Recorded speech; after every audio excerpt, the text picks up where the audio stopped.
I don't think Americans often realize how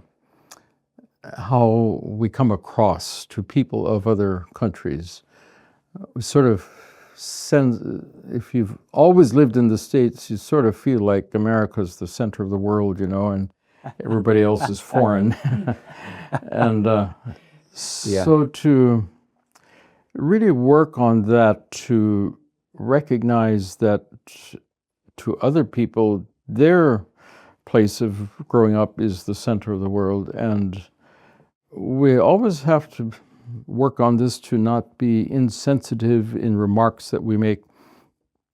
Some people come and just sort of make fun of, you drive on the wrong side of the road. Why are you driving on the wrong side of the road? Well, it's not really the wrong side of the road. It's the left side, and it's different from America, but you go to England or even Kenya, a lot of other countries drive on the left side too. So one thing that we would say in welcoming seekers is to be sensitive to their culture and respect them for who they are and their sensitivities. And Ireland especially Irish people have a long memory, and for many years they were ruled and oppressed by the British Empire. And they were treated very cruelly, there's no question about that. The potato famine, if you want to do any Irish history study, is very much in the people's minds still. The blight came through, people lived on potatoes basically. And potato blight came through and killed the potatoes. So the Irish people starved, they had nothing to eat. But the thing is, the English owned the land. They were Protestant and they made it illegal for a Catholic to own any land. So they basically had the Irish as slaves, and they didn't share their excess, their food with them. So that over 1 million people died, and another 1 million emigrated to America and other countries. Irish people have that in their mind, and it's not only history, because to this day, Northern Ireland belongs to England. The 6 northernmost counties on this island are still British, in a country called Northern Ireland. It doesn't mean just the north of Ireland, it's actually a separate country.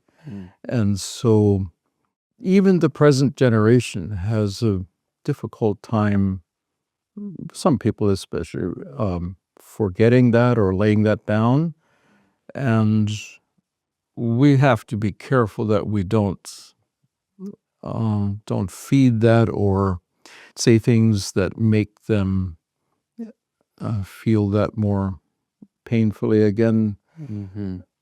Even in the church, if you have people of British background and of Irish background, it can be very difficult to lay down that ancient animosity between the two, because it goes back generations.